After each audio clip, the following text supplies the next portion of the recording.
귀한 자리에 이렇게 초대해 주시고 말씀 전할 수 있도록 인도해 주신 것에 감사드리고요. 또 이렇게 목요일마다 또 통일을 위해서, 북한을 위해서 기도하시는 또 여러분들과 또 수고하시는 모든 분들을 위해서 감사를 드립니다. 저는 컴패션에 사역한 지 2014년부터 사역해서 이제 10년째 사역을 하고 있고요.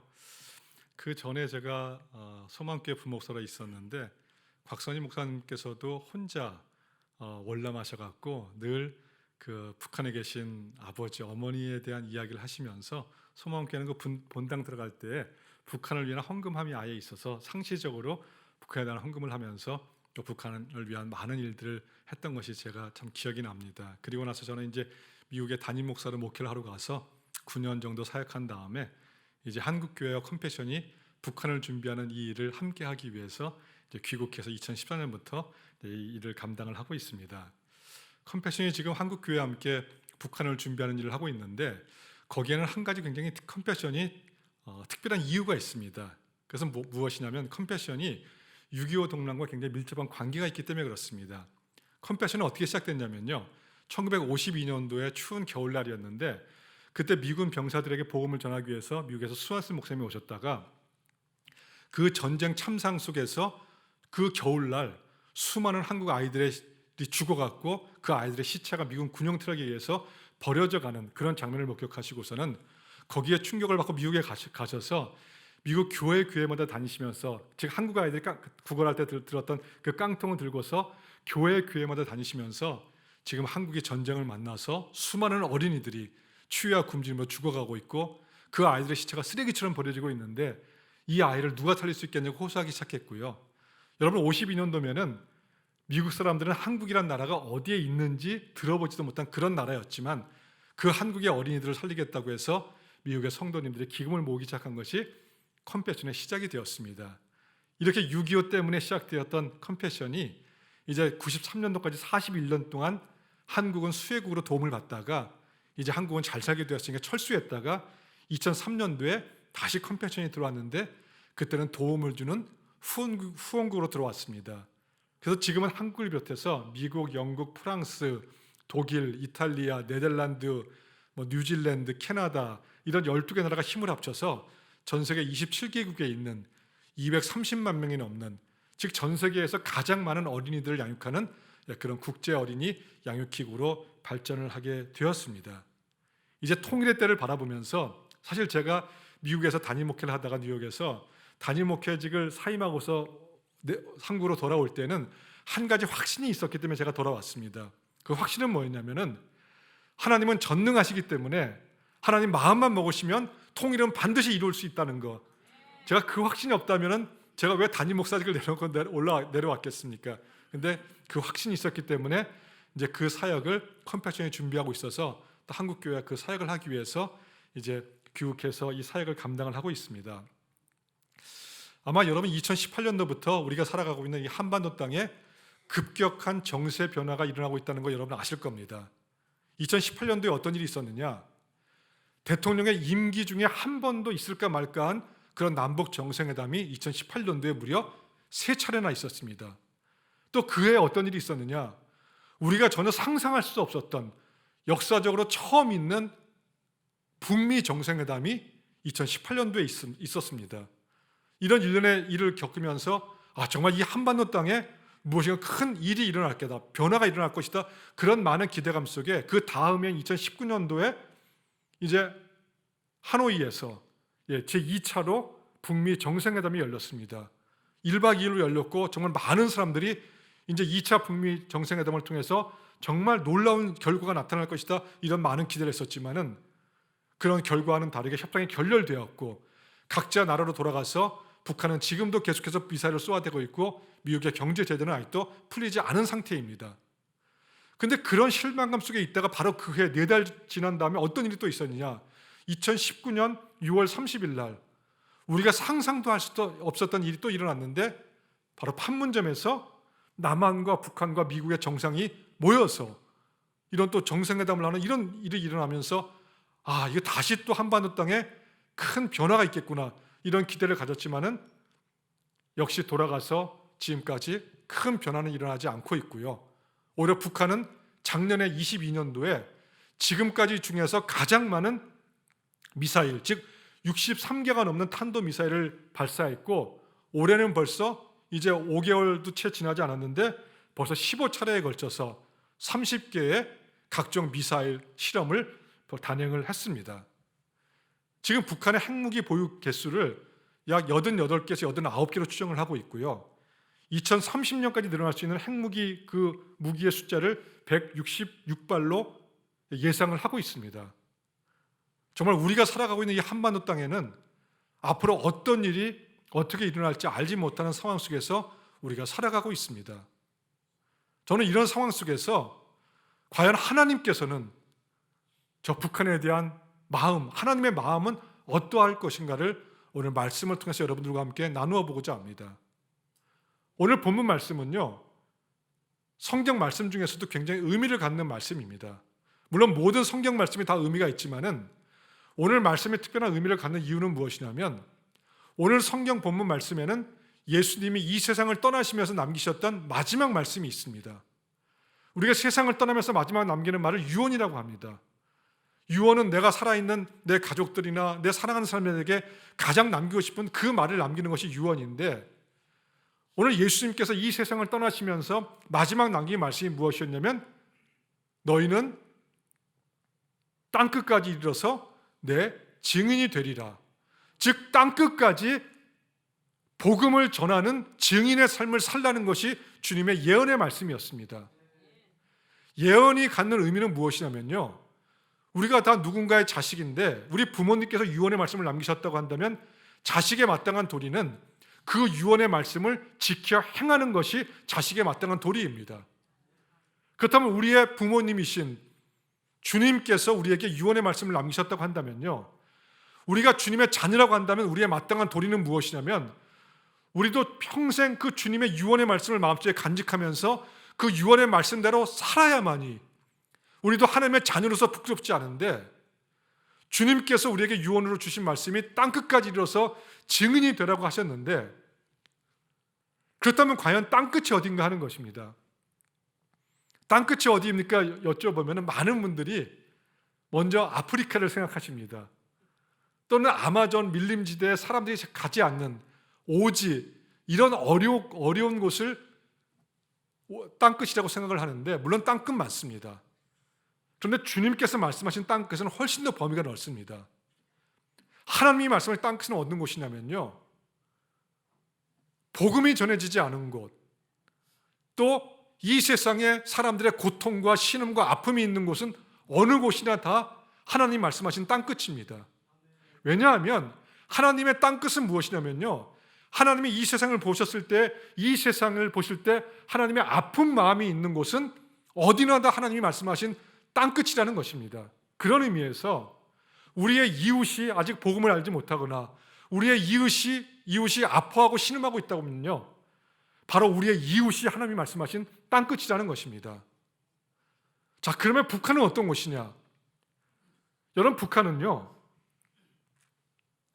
저는 하나님 아버지가 이 세상을 바라보실 때 북한을 바라보시면서 하나님 아버지의 가장 아픈 마음이 있는 곳이 북한이라고 저는 생각을 합니다. 왜냐하면 이 세상에서 가장 큰 아픔과 통곡과 신음이 있는 곳이 바로 북한 땅이기 때문에 그렇습니다. 국제 오픈도어 선교회라고 기독교 복음을 박해하는 그런 나라에 은밀히 들어가서 복음을 전하는 단체가 있는데 그 단체에서는 매년 국제 기독교 전 세계 나라를 대상으로 세계 기독교 박해 지수를 조사합니다. 어느 나라가 가장 기독교를 박해하는가. 그런데 북한은 2002년부터 올해까지 22년 동안 한 번만 빼고서는 21년 동안 그 세계 기독교 박해 지수가 1위로 나온, 즉 전 세계에서 유례를 찾을 수 없을 정도로 잔혹하게 기독교를 박해하는 나라 1위로 뽑힌 나라가 여러분 북한입니다. 그런데 북한은 원래 그런 나라가 아니었습니다. 북한은 어떤 곳이었냐면요, 이 한반도 땅에 복음이 가장 먼저 전파되었고요, 그 복음을 잘 받아들여서 평양에는 그 당시 가장 많은 교회가 세워지고 가장 많은 성도가 있다고 해서 동방의 예루살렘으로 불렸던 곳이고요, 그런 곳이 바로 북한 땅이었는데, 그리고 그 그것이 1907년 평양 대부흥으로 전해져서 그 부흥의 열기가 이 남한 땅으로까지 전해져서 사실은 우리가 그 은혜를 입고 했다고 해도 과언이 아닌 바로 하나님의 교회가 융성했고 하나님의 영광이 융성했던 땅이 바로 북한 땅이었는데, 지금은 가장 기독교를 박해하는 그런 나라가 되었다는 것입니다. 여러분, 그 북한 땅을 바라보실 때 하나님 아버지의 마음이 어떠하실 것 같으세요? 저는 세상에 신임이 있고 고통이 있는 곳을 바라보실 때 아버지의 마음이 끊어지시겠지만, 저는 북한 땅을 바라보실 때 하나님 아버지의 마음은 더 끊어지실 거란 생각이 듭니다. 그렇기 때문에 여러분, 우리는 은혜에 빚진 자들입니다. 그렇다고 한다면은 남한 땅에 살아가는 우리들, 또 하나님의 자녀로 살아가는 우리들에게는 하나님 아버지의 가장 아픈 마음이 있는 저 북한을 품고서 아버지의 유언의 말씀을 따라서 주님의 유언의 말씀을 간직하면서 아버지의 그 아픈 마음을 풀어드릴 그런 사명이 우리에게 있다는 것입니다. 그래서 북한은 하나님께서 우리에게 주신 우리의 땅끝인 것입니다. 그래서 한국교회는 통일을 위해서 지금까지 많은 기도를 해왔고, 또 여러분들도 목요일마다 모이셔서 이렇게 기도를 하고 계십니다. 자, 그런데 어느 날 하나님 전능하시기 때문에 하나님 내일이라도 북한의 문을 여실 수 있습니다. 그런데 만약에 정말로 하나님께서 우리의 기도를 응답하셔서 내일 조만간 북한의 문이 열리고 통일이 된다고 한다면, 과연 한국교회는, 우리는 우리와 문화가 다르고 가치관이 다르고 주체사상에 물들어 있는 저 북한 분들에게 복음을 전할 수 있는 어떤 구체적인 준비를 하고 있느냐 하는 것입니다. 이것이 한국교회 목사님들의 고민이었습니다. 그런데 저희 컴패션은 그동안 70년 동안 1950년도 한국을 비롯해서 저희가 70년 동안 전 세계에서 가장 많은 어린이들을 양육하면서 여기에 대한 어떤 답을 갖고 있었기 때문에, 제가 2015년도에 북한 사역 서밋을 열어서 전국에서 1,500명의 목사님들, 장로님들, 리더십들이 모여서 저희들 1박 2일 동안 이렇게 저희들은 70년 동안 성공한 준비된 모델을 한국교회에 제공해서 한국교회가 앞으로 북한에 가서 이렇게 북한 복음을 위해서 일할 수 있도록 모든 실제적이고 구체적인 준비를 다 제공해 드리겠습니다. 그때 발표를 했었고요. 그때 그 자리에 참석했던 목사님들이 돌아가시면서 정말 북한 복음을 위해서 기도 외에 내가 실제적인 준비를 우리 교회가 어떻게 해야 될지 몰랐는데, 이렇게 준비하면 하나님 문 열어주실 때 북한에 가서 우리 교회가 북한 복음화를 위한 일을 구체적으로 할 수 있겠구나, 이런 마음을 갖고 돌아가셔서 그때부터 많은 한국교회들과 함께 북한을 복음화를 위한 구체적이고 실제적인 준비가 지금 계속 진행되고 있습니다. 그렇다면 과연 어떤 준비이길래 많은 한국교회들이 저희 컴패션과 함께 북한을 위한 준비를 하고 있느냐, 그 이야기를 말씀드리겠습니다. 굉장히 실제적이고 구체적인 준비인데요, 이것은 컴패션이 지난 70년 동안 전 세계에서 지금 230만 명이지만 지금까지 양육받은 어린이들은 훨씬 더 많이 있습니다. 그 70년 동안 양육한 그 방식을 한국교회에 지금 다 제공해 드려서 그것을 북한에서 하실 수 있도록 그렇게 이제 준비하고 있는데, 그러면 컴패션은 지금까지 어떻게 그 수많은 어린이들을 전 세계에서 양육을 하고 있느냐, 그거를 말씀드리면 이 방식이 바로 북한에서 한국교회가 앞으로 사용할 그 방식입니다. 많은 국제 NGO 단체들이 있지만 보통 NGO 단체들이 다른 나라가 사역할 때에는 현장에 간사님이나 선교사님을 직접 파견을 합니다. 그런데 저희 컴패션은 12개 후원국이 그 누구도 사역을 위해서 27개국 그 수혜국에 누구도 저희들은 파송되지 않습니다. 물론 해외 출장 같은 건 가지만 사역을 위해서 직접 가지는 않습니다. 그러면 어떻게 230만 명이 넘는 어린이들을 양육을 하고 있느냐? 컴패션이 유일하게, 저는 아직까지 이렇게 사역하고 있는 국제 NGO 단체를 들어본 적이 없는데요, 컴패션은 전 세계에 있는 27개국 수혜국에 있는 8,500개가 넘는 현지 교회를 통해서 양육을 하고 있습니다. 어떻게 양육을 하느냐?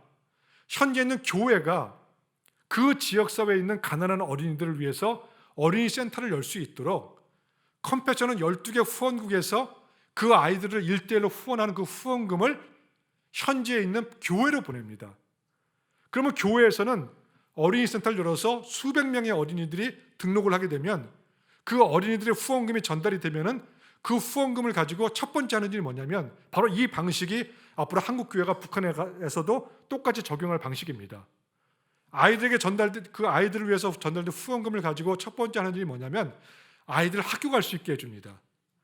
제가 수많은 현장을 다니면서 본 건 뭐냐면요, 여러분, 학용품 살 돈이 없어서 학교를 가지 못한 아이들이 그렇게 많고요, 학교를 가지 못하기 때문에 가난을 대물림하면서 살아갈 수밖에 없는 그런 삶을 살아가고 있습니다. 그래서 어린이의 후원금이 교회로 전달되면 먼저 모든 학용품이나 준비를 갖추어서 학교 갈 수 있게 해주고, 그리고 아이들이 학교에서 공부하고서 돌아오면은 교회 어린이 센터가 방과학교 역할을 하는데 거기서 무엇을 하냐면 아이들을 전인적인 양육을 합니다. 누가복음 2장 50절에 보면은 예수는 지혜와 키가 자라며 하나님과 사람에게 사랑스러워 가셨다. 이 구절에서 예수님 자라가신 그 네 가지 모습에서 저희는 지혜는 지적인 영역, 키는 신체적인 영역, 하나님은 영적인 영역, 사람은 사회 정서적인 영역, 이 네 가지 영역에 0세부터 21세까지 학생용 교사용으로 교재가 있습니다. 이 방대한 교재를 컴패션은 그 나라화시켜서 27개국 그 나라로 말로 바꾸고 그 나라 아이들과 어린이 문화에 맞게끔 다 현지화시켜서 그 나라에 공급을 하고요, 교회에다가. 그러면 교회는 그 교재를 가지고서 아이들을 양육을 합니다. 컴패션 하는 일은 아이들의 후원금을 전달하고 전인적 양육 교재를 그 나라화 시켜서 전달을 하고 또 수백 명이나 되는 어린이들을 운영할 수 있는 어린이 센터를 운영할 수 있도록 모든 교사 훈련, 센터장 훈련, 행정 훈련, 재정 훈련을 다 교회에 갖춰드려서 컴패션은 100% 교회의 힘으로 어린이들을 양육할 수 있도록 하고 있고요.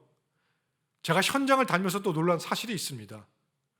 그 8,500개가 넘는 그 모든 그 교회 어린이 센터에 컴패션이라고 하는 이름이나 간판 찾아볼 수가 없습니다. 모든 어린이 센터는 컴패션 어린이 센터로 운영되는 것이 아니라 그 교회 이름으로 무슨 교회 어린이 센터로 운영이 되고 있습니다. 그러면 왜 컴패션의 이름을 드러내지 않고 교회 이름을 드러내서 그렇게 230만 명 넘는 어린이들을 양육하고 있느냐? 그 이유는 단 한 가지 때문입니다.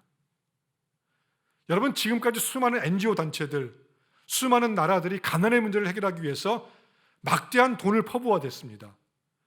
그러나 아무리 많은 돈을 투자해도요, 지금까지 전 세계에서 가난의 문제를 해결한 나라나 단체가 없습니다. 왜 가난의 문제는 빵이나 돈의 문제로 해결되지 않고 있을까요? 그것은 가난의 근본 문제가 해결되지 않고 있기 때문에 그렇습니다. 이 세상에 가난의 문제가 들어오고 우리가 알 수 없는 고통의 문제, 질병의 문제가 들어온 그 근본 원인이 무엇이냐면 바로 인간의 죄로 인한 하나님과의 영적인 단절로 인해서 그 순간에 이 세상에 죄가 들어오고 가난의 문제, 고통의 문제가 들어왔는데, 결국 가난의 문제를 해결하려면 빵이나 돈의 문제로 해결될 수 있는 것이 아니라 바로 그 근본 원인인 바로 하나님과의 영적인 회복, 즉 복음의 문제로까지 가지 않으면 이 가난의 문제는 세상의 물질로 빵으로는 절대 해결될 수가 없습니다. 그래서 컴패션은 아이들에게 빵만 주는 그런 구제로 끝나는 것이 아니라 아이들에게 복음까지 주기 위해서. 그런데 그 복음을 갖고 있는 곳은 교회밖에는 없습니다. 그래서 컴패션은 우리의 이름이 드러나지 않더라도 아이들을 교회를 통해서 양육하기로 결정을 하고서 지금까지 그렇게 하고 있고요. 이렇게 한 결과가 어떻게 나타나고 있냐면 매년 조사를 하니까 처음으로 예수님을 영접한 아이들의 숫자가 매년입니다. 매년 13만 명 이상씩. 그리고 그 아이들 때문에 부모들이 변화를 받아서 한 번 평생 교회 안 나와봤던 부모님들이 교회에 나와서 말씀을 듣고 복음을 듣고 예수님을 영접하고 세례를 받고, 제가 현지에서 목사님에게 직접 들은 말은 뭐냐면 이렇게 어린이 센터를 운영하면서 어른들 성인의 그 교회 성장순이 교회가 2배 이상, 3배 이상 교회가 부흥하고 있다는 것입니다. 컴패션은 이렇게 현지 교회가 어린이들 양육함을 통해서 예수님의 지상 명령 성취를 현지 교회를 통해서 이루어가고 있고요. 바로 컴패션은 이렇게 현지에서 하고 있는 이 사역, 저희 컴패션이 확신했던 것이 무엇이냐면 지난 70년 동안 한국을 포함하면 28개국인데 70년 동안 28개국이라고 하는 다른 나라, 다른 언어권, 다른 문화권, 다른 종교권, 도시, 농촌, 어촌 할 것 없이 현지 교회와 컴패션이 복음의 이름 아래 함께 어린이들 양육한 결과가 어느 곳이나 똑같이 나왔기 때문에, 즉 그냥 놔두었으면 가난하게 살다가 그냥 가난을 대물림하고 무의미하게 살다가 죽을 수밖에 없었던 그 인생이 다 변화되어서, 컴패션의 아이들은 거의 다 변화되어서요, 자립 가능한 성인이 되고 대학 나오고 직업학교 마치면서 다 이타적인 삶을 살 수 있도록 그렇게 나옵니다. 2012년도에는 우간다에서 최연소 상원의원도 나왔고요. 현지에 가면은 의사가 되고 목사님이 되고 선생님이 되고 직장인이 되어서 다시 자기 지역사회를 위해서, 교회를 위해서, 하나님 나라를 위해서 그렇게 살아가고 있는 그 열매를 보았기 때문에 이거는 반드시 한국 교회가 준비해 갖고 가서 북한의 교회만 세우는 게 아니라 이 어린이 센터를 통해서 어린아이들부터 잘 복음을 양육하면은 북한의 복음화 이룰 수 있다는 확신이 들었기 때문에 이 모든 저희들 노하우들을 지금 한국 교회에 다 파트너십을 맺은 교회들에게 다 제공해서 사람 훈련부터 해서 모든 시스템적인 훈련을 다 공급해 드리고 있습니다. 근데 여러분, 이 준비를요 지금부터 해야 됩니다. 제가 이런 말씀을 하면 어떤 분들은 이런 반문하세요. 통일이 언제 될 줄 안다고 지금부터 하냐고. 통일됐을 때 그때부터 하면 되지 않냐고. 근데 그때부터 하면 안 되는 너무너무 중요한 이유가 있습니다. 그 중에 하나만 말씀을 드리면요, 지금 탈북하신 분들이 한국에 오면은 먼저 국정원에 가서 조사받지 않습니까? 그리고 간첩들 다 걸러낸 다음에 그분들이 이제 하나원에 가서 3개월 동안 남한 적응훈련을 받습니다. 근데 그때 제가 듣기로는 이제 기독교, 천주교, 불교 세 가지 종교 중에서 한 가지를 택하는데 70%의 탈북하신 분들이 기독교를 택하시고, 그리고 그곳에 있는 하나교회에서 이제 잘 양육을 받으시잖아요. 그러고서 이제 남한사로 나오면 어떤 일이 일어나고 있냐면요, 우리가 잘 아는 그 이단들 있지 않습니까? 신천지, 이재룡 목사 있는 만민중앙교회, 이런 이단교회에서 접근해갖고 이 경제적인 도움을 필요로 하는 이 세타민 분들에게 다가가서 우리 교회 출석하면 매달 돈 주겠다고. 이래서 가장 많은 탈북자들이 가 있는 교회가 바로 그런 이단교회들입니다.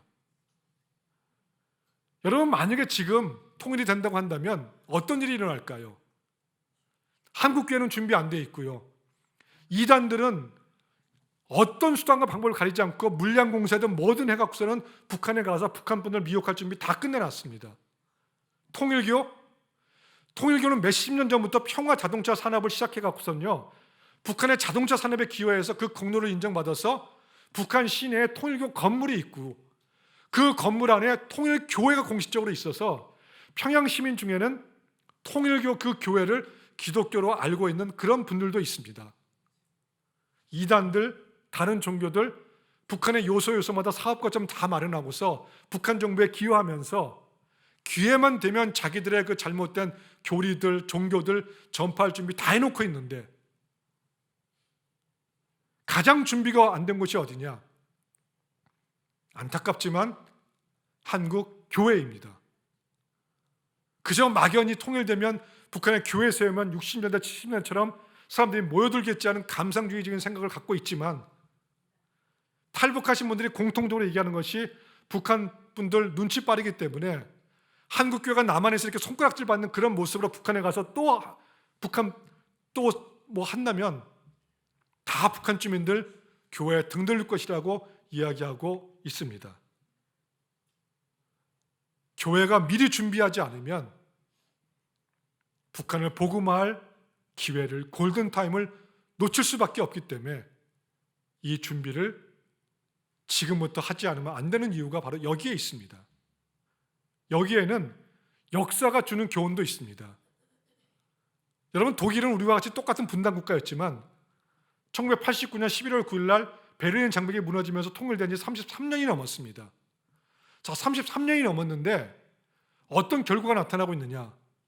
경제적으로는 동독이 서독의 85%까지 쫓아왔습니다. 자, 그렇다면 기독교는, 여러분, 통일이 되었으니까 종교가 자유화되고 해서 기독교인이 많이 늘어났겠죠.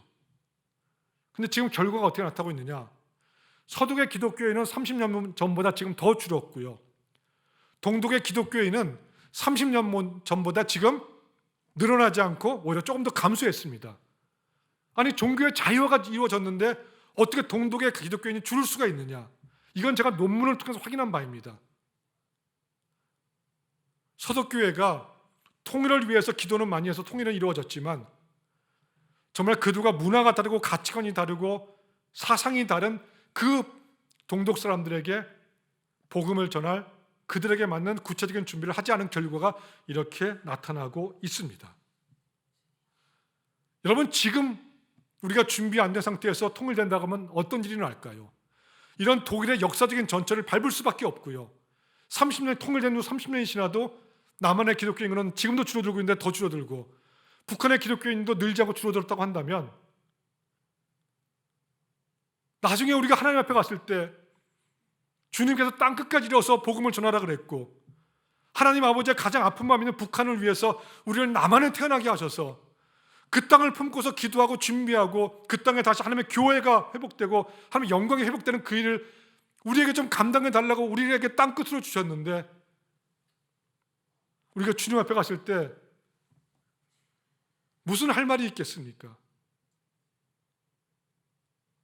컴패션이 지금까지 70년 동안 오직 교회를 통해서만 어린이들을 양육한 이유, 또 앞으로 북한 땅을 바라볼 때에도 한국 교회를 통해서 그 준비를 해서 이렇게 통일을 바라는 그 면에는 교회를 통해서 사역하고 있는 데에는 딱 한 가지 중요한 이유, 아까 말씀드린 복음 때문인데요.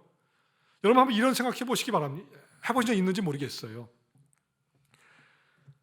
구제구호를 하는 지금 나라들, NGO 단체들 수없이 많습니다. 그런데 구제구호를 아무리 많이 해주어도요, 그 구제구호를 받는 그 사람이, 그 영혼이 구원받지 못한다고 한다면 그 막대한 구제구호가 그 사람에게 무슨 유익이 있겠습니까?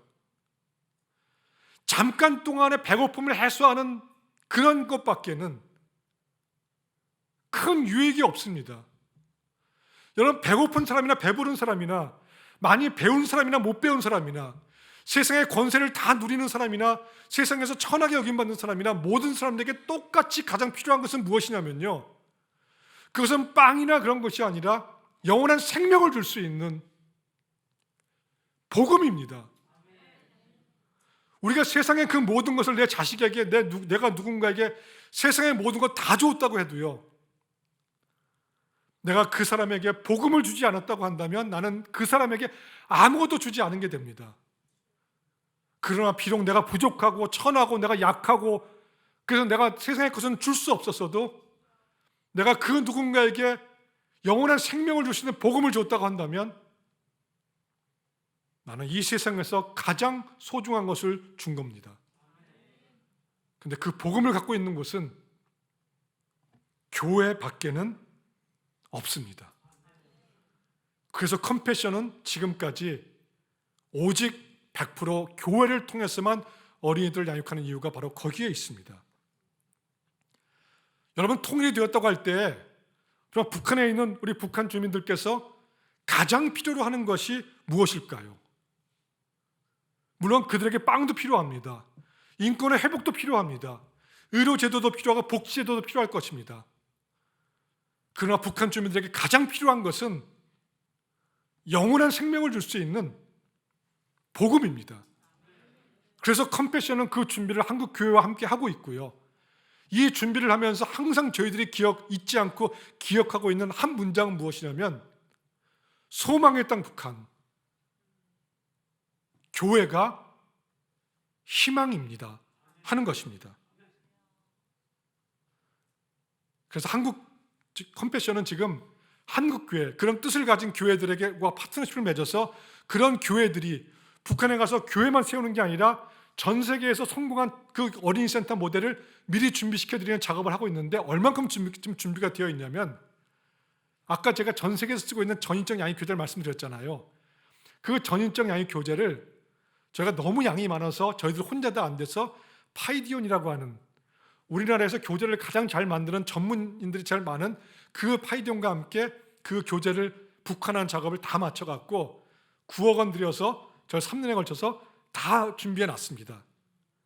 그리고 지금 164개 교회와 파트너십을 맺어서 지금 센터를 운영할 수 있는 그런 인적 자원, 교사 훈련들, 여러 가지 훈련 과정을 온라인으로 다 만들어 갖고 지금 전국에서 수천 명의 평신도 분들께서 이런 그 어린이 센터에 가서 직접 어린이들을 양육할 수 있는 그런 준비들을 맞춰놓고 또 심화 과정을 더 듣고 있는 그런 상황에 있고요.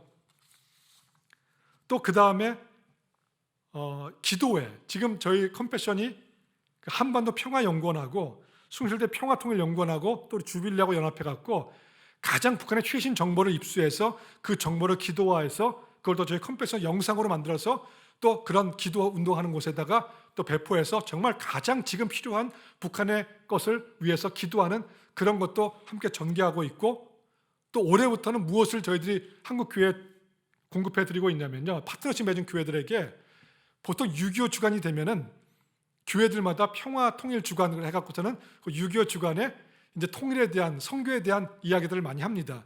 그때 쓸 수 있도록 저희 컴패션이 전문가들 통해서 개발한 것이 무엇이냐면, 주일학교 모든 어린이들, 유치부부터 유년부, 초등부, 중고등부 학생들이 그 통일 선교 주간, 그 한 주 동안에 6.25 있는 주간에 예배를 통해서 통일에 대한 마음을 품고 기도할 수 있도록 예배 자료들, PPT 자료들, 또 공과 공부 교재, 교사용 교재들을 다 준비해 놨습니다. 그래서 파트너 교회에서 우리 교회 1,000개 필요합니다, 2,000개 필요합니다 하면 다 그것을 요번부터 제공해 드리기로 했습니다. 또 성인들 위해서, 청년들과 또 어른들 구역예배 드리시고 그러시잖아요. 거기에서 그 통일 선교 주간 때에 그 통일에 대한 마음을 품을 수 있는 그 교재 개발도 다 마쳤습니다.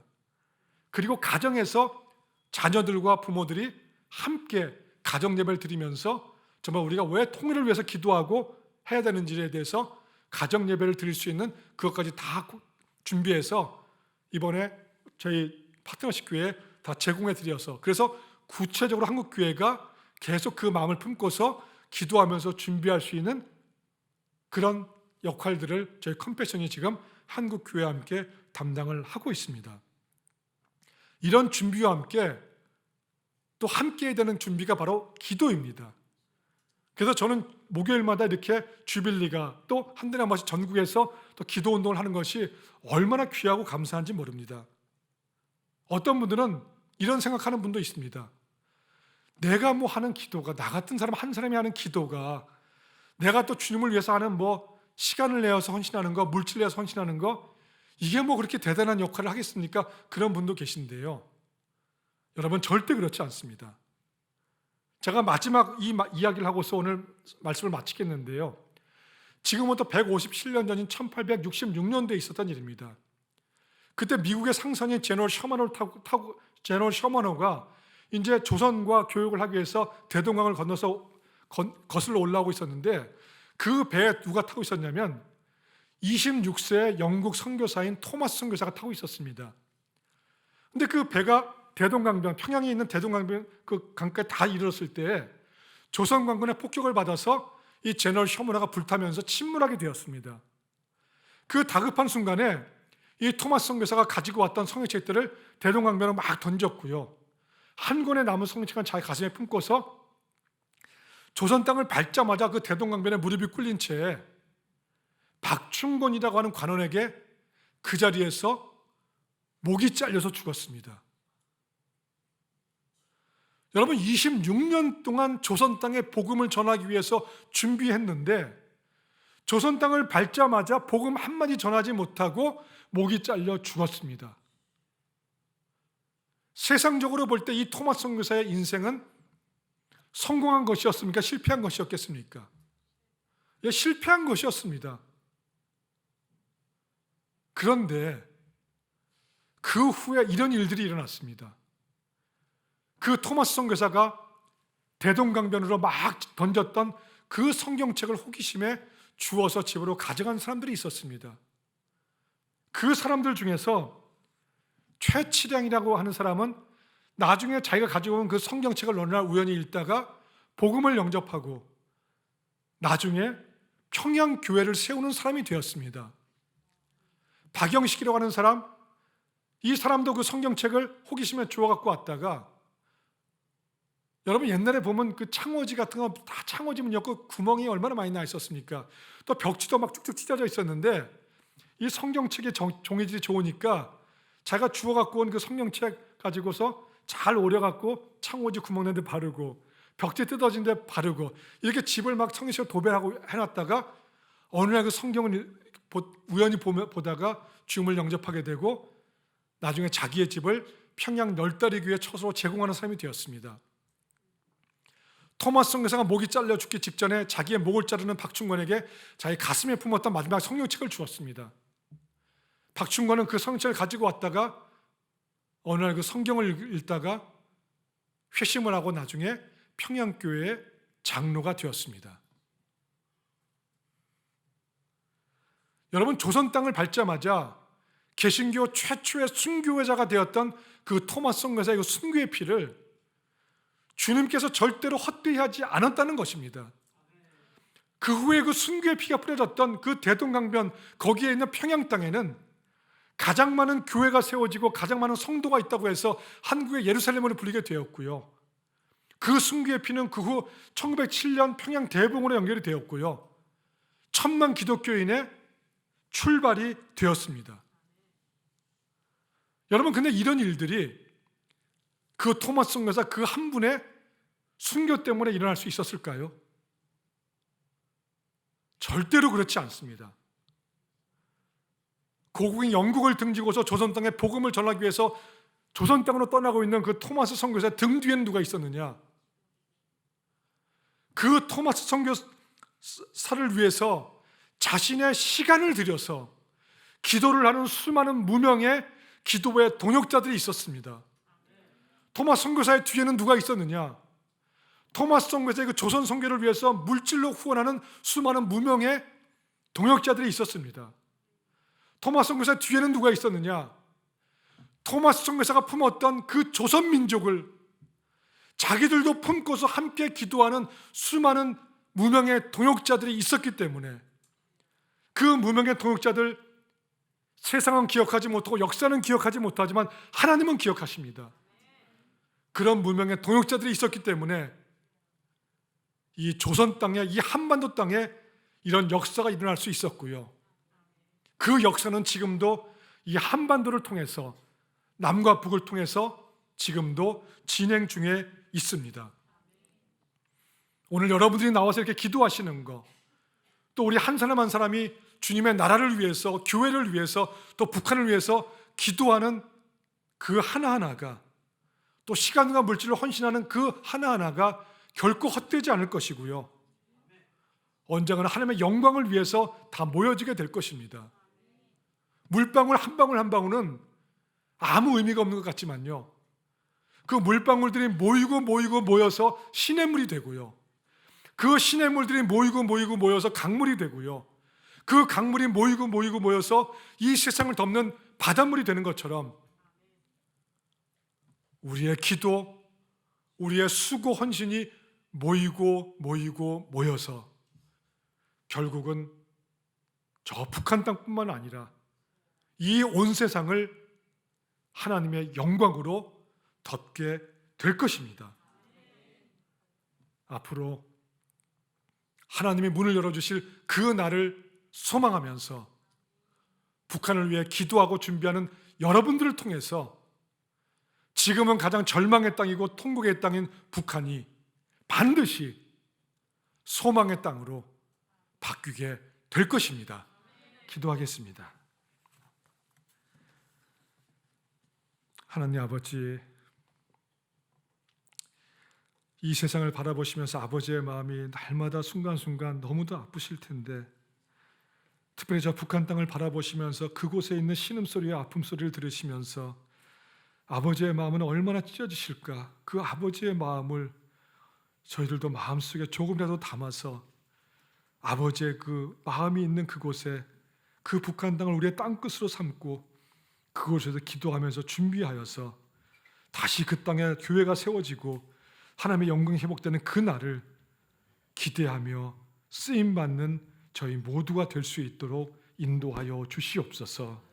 이렇게 목요일마다 모여서 그 땅끝을 위해서 기도하는 한 분 한 분을 기억해 주시고, 이 땅에 더욱더 오래오래 살면서 또 아버지의 마음 품고 기도하면서 우리의 기도를 통해서 저 땅에 다시 한번 주님의 그 교회가 회복되고 그 땅에 다시 복음을 들고 전 세계로 나가는 그 영광이 있을 수 있도록, 그 영광의 날에 우리가 이 세상에 있든지 없든지 어느 곳에서든지 우리도 그 영광에 참여할 수 있도록 인도하여 주시옵소서.